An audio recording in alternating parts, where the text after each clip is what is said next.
Saudara-saudari yang terkasih, kita jumpa lagi dalam Pelita Hati hari ini, Selasa tanggal 13 Oktober 2020, hari biasa dalam Pekan Biasa yang ke-28. Bersama saya Romo Thomas Suratno SC dari Paroki Cilandak, Jakarta Selatan, mendengar dan merenungkan Sabda Tuhan, yakni firman Tuhan yang tersurat di dalam Injil Lukas, bab atau pasal 11, ayat 37 sampai dengan ayat 41.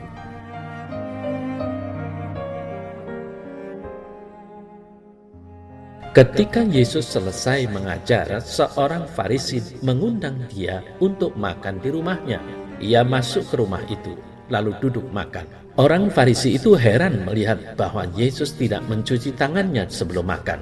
Tetapi Tuhan berkata kepadanya, "Hai orang-orang Farisi, kamu membersihkan bagian luar dari cawan dan pinggan, tetapi bagian dalammu penuh rampasan dan kejahatan. Hai orang-orang bodoh, bukankah Dia yang menjadikan bagian luar, Dia juga yang menjadikan bagian dalam? Akan tetapi, berikanlah isinya sebagai sedekah, dan sesungguhnya semuanya akan menjadi bersih bagimu."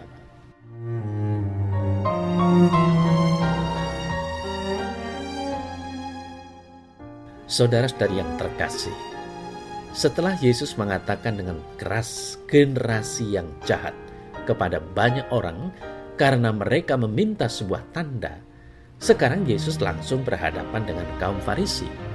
Salah satu kehebatan Tuhan Yesus adalah Ia tidak menolak undangan orang untuk makan bersama. Kali ini Ia diundang untuk makan siang di rumah seorang Farisi. Ini adalah kesempatan yang baik bagi orang Farisi untuk mengamati dari dekat perilaku Yesus. Yesus mengetahui hati kaum Farisi yang benar-benar mau menghayati hukum Taurat.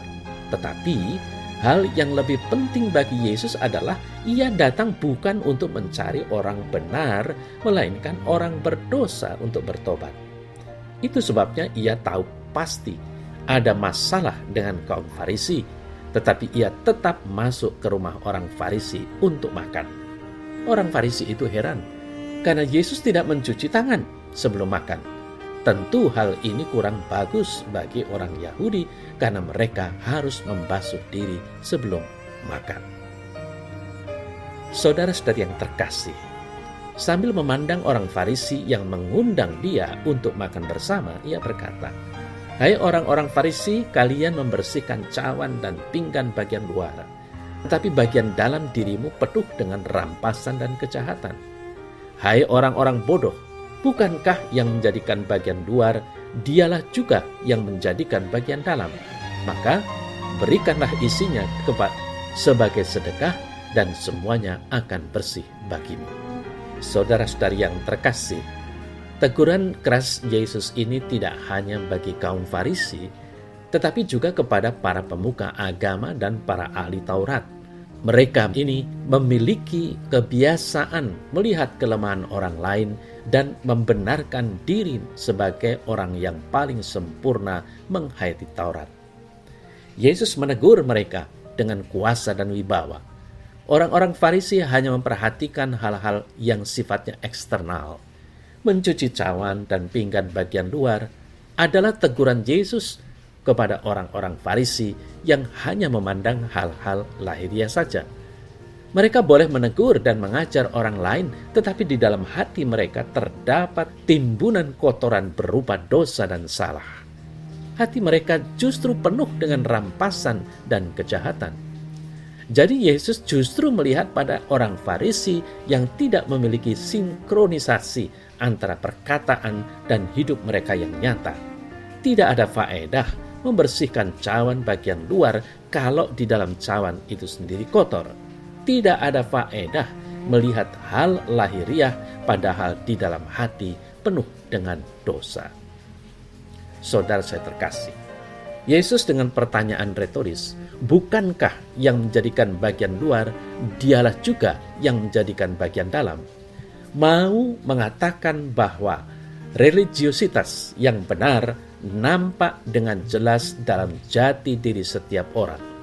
Sikap batin yang membantu untuk bertumbuh dalam kasih dan damai jauh lebih berharga daripada hal-hal lahiriah belaka. Cinta kasih kepada sesama manusia harus mencakup totalitas hidupnya, bukan hanya hal eksternal saja. Orang-orang Farisi lebih suka melihat casing atau label luarnya dan lupa bahwa jati diri manusia itu jauh lebih bernilai. Saudara saya yang terkasih, untuk menjadi sempurna di hadirat Tuhan, orang tidak perlu banyak berbicara tentang cinta kasih, tetapi melakukan perbuatan cinta kasih. Yesus berkata, "Berikanlah isinya sebagai sedekah, dan semuanya akan menjadi bersih bagimu." Perhatian kepada kaum papa dan miskin, saling berbagi adalah hal yang luhur dan patut dilakukan di dalam hidup. Saudara saya terkasih, banyak kali kita berlaku seperti orang-orang Farisi yang suka melihat kelemahan sesama, memperhatikan casing orang lain, dan langsung mengadilinya. Hal terpenting yang dituntut dari kita adalah kemurnian hati. Yesus berkata, "Berbahagialah orang yang murni hatinya, karena mereka akan melihat Allah." Matius 5 ayat 8. Ia juga mengajak kita semua, "Hendaklah kalian sempurna sama seperti Bapamu di sorga sempurna adanya." Matius 5 ayat 48. Nah, saudara-saudari yang terkasih, kebiasaan terlalu memperhatikan aspek legalitas dalam kehidupan beriman dapat menghalangi setiap pribadi untuk hidup berdampingan dan juga dalam berelasi dengan Tuhan sendiri. Sabda Tuhan hari ini mengajak kita untuk bertumbuh dalam cinta kasih. Cinta kasih kepada Tuhan dan sesama. Setiap orang yang telah dikuduskan dalam pembaptisan terpanggil untuk memperhatikan sesama, terutama yang miskin. Mereka adalah pilihan yang tepat untuk melayani mereka. Tanda bahwa orang itu beriman kepada Kristus adalah kemampuannya untuk mengasihi dengan melayani. Kita semua terpanggil untuk bersih di luar dan bersih di dalam.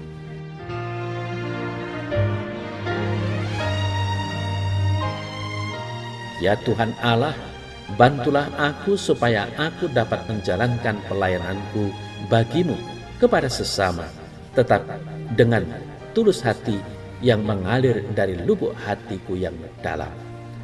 Tidak berlaku munafik, tetapi jujur dan terbuka. Amin.